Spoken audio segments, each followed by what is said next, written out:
Before we begin this unforgettable tale of mystery and fate deep in the American frontier, don't forget to subscribe to the channel, drop a like, and share this video if you enjoy stories where legend, truth, and survival collide.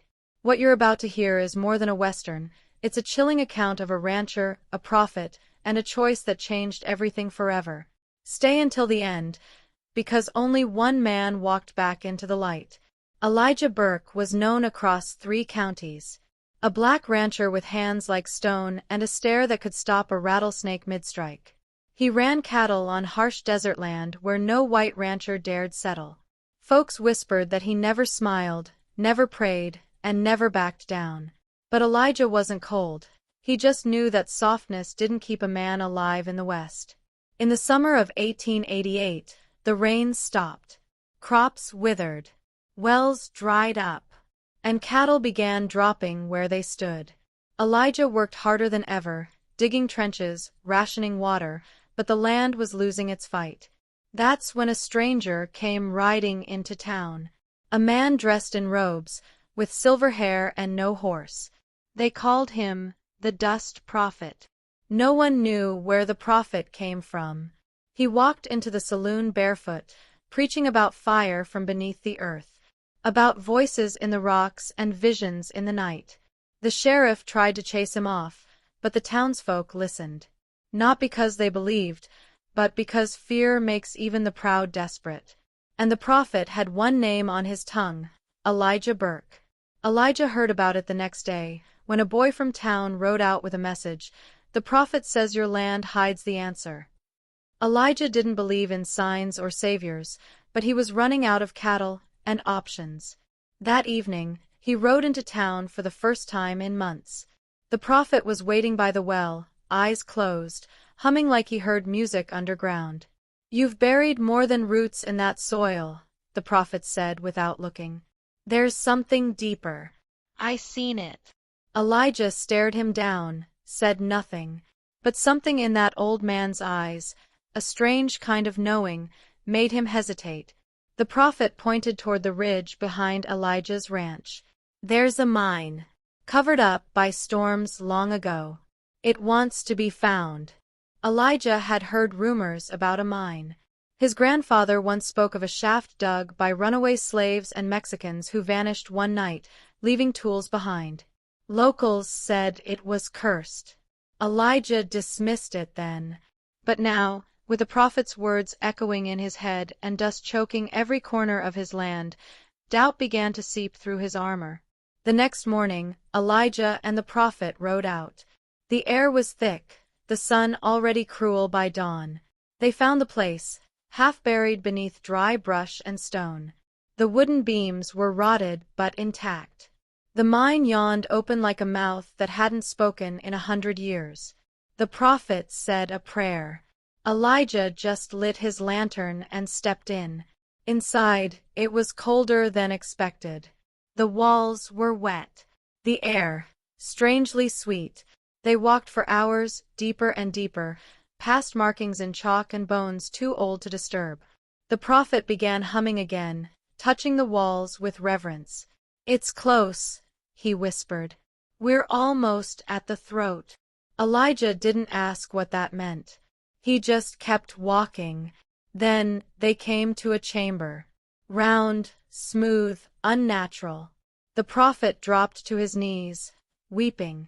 This is the place, he said. It speaks. Elijah felt nothing, just the heaviness in the air, the weight of centuries. The prophet reached into a crevice and pulled something wrapped in cloth. Take it, he said. Elijah hesitated. And that's when the mine roared. The deeper they went, the colder it became. The lantern light flickered against jagged walls, casting long shadows that moved like spirits. Dust filled their lungs with every breath, and the air turned damp and heavy. Elijah kept quiet, watching the prophet's back as he led the way. But something didn't sit right. There were no veins of or on the walls. No sound of water dripping. Just silence, as if the mountain was holding its breath. The prophet suddenly stopped and raised his hand. This is it, he said, pointing to a narrow tunnel choked with rubble. "What is?" Elijah asked. "The passage to the truth." His voice was different now. Cold. Measured. Elijah tightened his grip on the lantern. The mine no longer felt abandoned. It felt alive, watching. As they crawled through the collapsed tunnel, their world became tighter, darker, and more suffocating. The prophet whispered verses under his breath, strange and rhythmless, like spells meant for something ancient. Elijah's boot hit something hard, bone. A femur. Clean. Picked dry. He froze. The prophet didn't. "Fear blinds," he said. "But pain opens the eyes." Elijah was no stranger to pain. War taught him plenty. But this was madness. Still he pressed on. When they reached a small cavern, the prophet dropped to his knees. In the center stood a stone altar. Carved symbols covered it. Not Apache. Not English. Just wrong. The prophet turned to Elijah and smiled. "This is where truth bleeds through." Elijah demanded answers. "What is this place? What truth?" The prophet raised his hands and began chanting, his voice rising into a guttural roar that echoed off the cavern walls. The lantern dimmed. A low rumble stirred beneath them. Elijah backed away. The altar pulsed, a heartbeat in stone. Suddenly, the ground cracked, and from the shadows, a figure emerged. But it wasn't human. It had a face like melted wax, eyes like burning coal, and limbs that twisted unnaturally. Elijah's breath caught. The prophet didn't stop chanting. He welcomed it. "The guardian of the gateway," he called it. "I give it you." Elijah realized then, he wasn't meant to find gold. He was meant to be sacrificed. The creature lunged, but Elijah was faster. He smashed the lantern against the altar, shattering glass and flame in one motion. Fire burst across the stone, blinding the beast. He grabbed a sharp rock from the ground and slashed at the prophet's arm, cutting deep. The man screamed, breaking the chant. The cavern howled, a scream from the earth itself. The creature faltered, its form collapsing into ash as if unbound from a spell. Elijah didn't wait. He dragged the bleeding prophet back through the tunnel, crawling toward the faintest light. Rocks fell.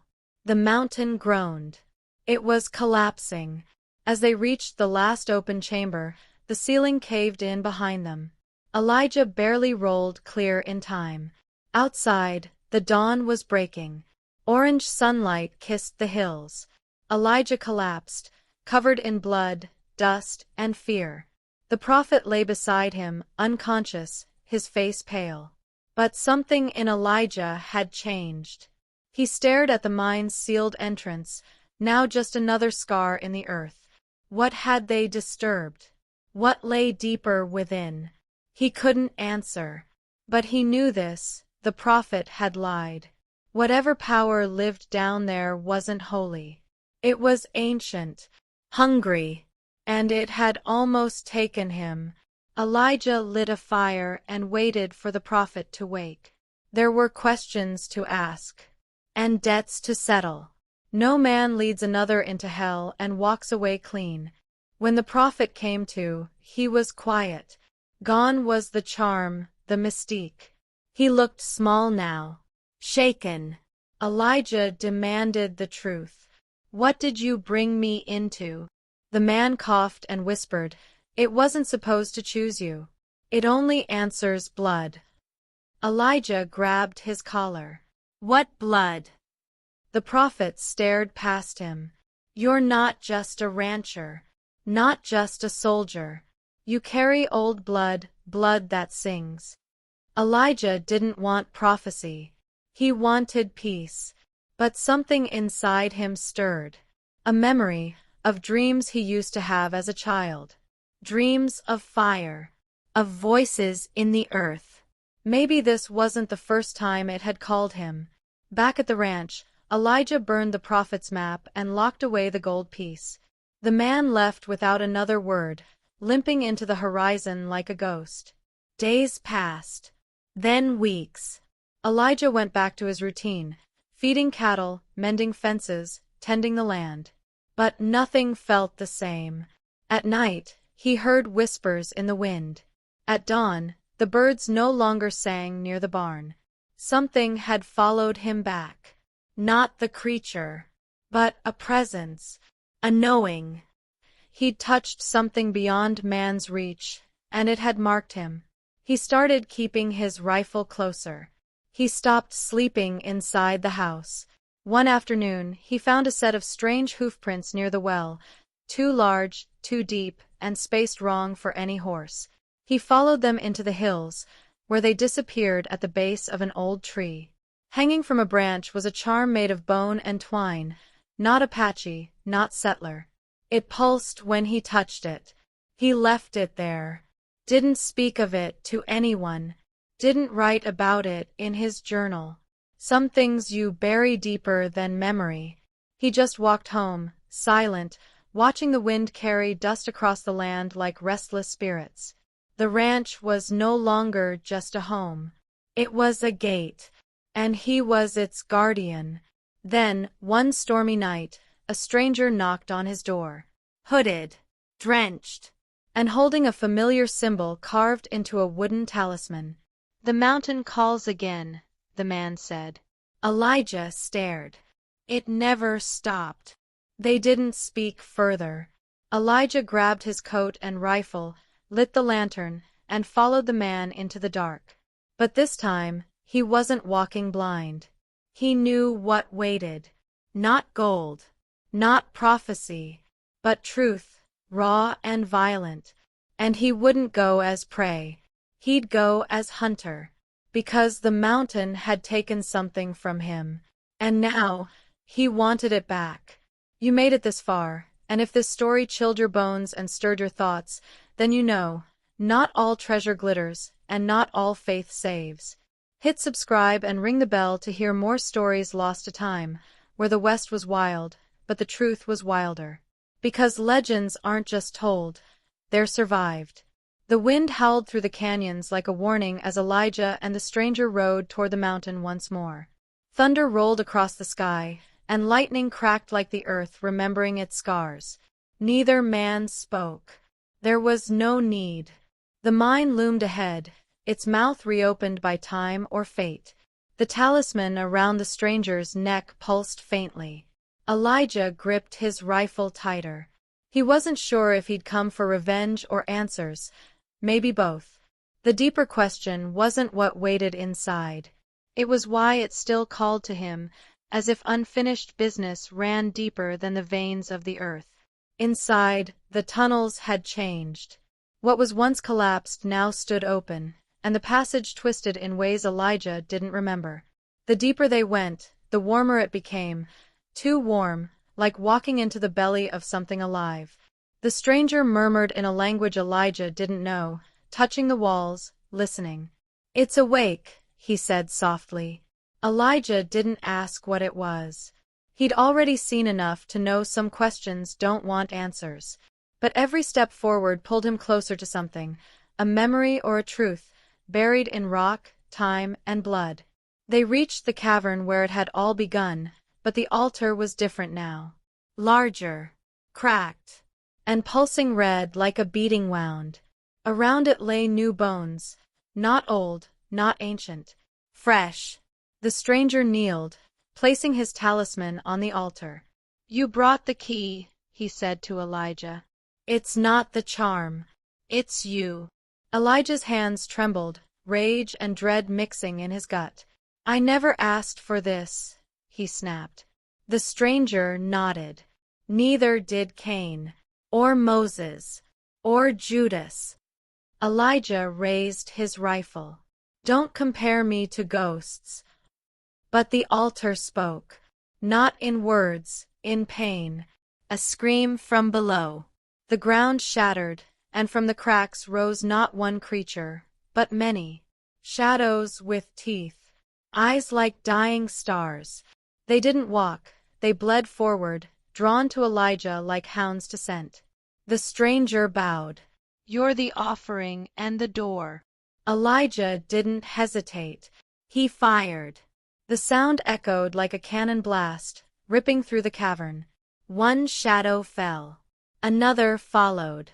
But they kept coming. He turned the rifle on the stranger, who smiled even as the bullet dropped him. With his death, the shadows shrieked. The bond was broken. Elijah grabbed the talisman and slammed it into the altar. A burst of light exploded from the altar, engulfing the chamber. The shadows wailed and disintegrated like ash in wind. Elijah dropped to his knees, vision burning, lungs clawing for air. When the light faded, the cavern was empty. Silent. The altar cracked fully down the center, its glow extinguished. Elijah stood alone. Again. He stumbled back through the tunnels, guided by instinct and the faintest glint of dawn above. When he reached the surface, the world was still, peaceful. But the silence wasn't comfort. It was aftermath. He buried the talisman under the largest rock he could move and swore never to speak of the mine again. The stranger's body was never found, nor the prophet's. Only the scars on Elijah's mind remained, deep, jagged, and always aching when the wind howled through the valley. The ranch became quieter. The cattle kept distance, and the birds never returned. But Elijah stayed, not out of duty, out of defiance. If the mountain ever called again, he would answer, not as prey, but as its keeper. Word spread that the mine had collapsed for good. No one dared explore. Superstition filled the saloons, cursed gold, ghost guardians, whispers of an underground god. Elijah let them talk. He knew the truth was worse than legend. The West had its myths, gunslingers, train robbers, war chiefs. But what lived beneath the mountains? That was older, and far more dangerous. He often sat on his porch, watching the horizon, waiting. Because stories like his didn't end with a gunfight. They ended with silence, or with return. Then one evening, years later, a child appeared at his gate, alone, dusty, holding a stone marked with the same symbol from the mine. Elijah froze. "Where did you get that?" he asked. The girl said, "It called me." And in her voice, he heard something he couldn't unhear, a tone from the altar, that same deep pulse. He didn't take her inside. He didn't ask more. He simply nodded and said, "You'd better come sit. I've got stories to tell you." And as the sun dipped behind the hills, Elijah began again. Because evil never dies, it sleeps, and it dreams of those it touched. Elijah had fought it, bled for it, and barely escaped. But now it had chosen another. Maybe to test her. Maybe to tempt her. But this time, he wouldn't let her face it alone. He'd prepare her. Not with weapons, but with truth. Because in the West, legends aren't born from courage, they're born from survival. And sometimes, survival means going back into the dark, with your eyes wide open. If you've made it to the end of this story, you now understand, the West was never just dust, guns, and cattle. It was filled with things no man could name, and fates few could fight. So if you want more stories like this, full of mystery, heart, and danger, hit that subscribe button, leave a comment below, and share this tale with someone who still believes the West holds secrets. Because some stories are meant to be remembered.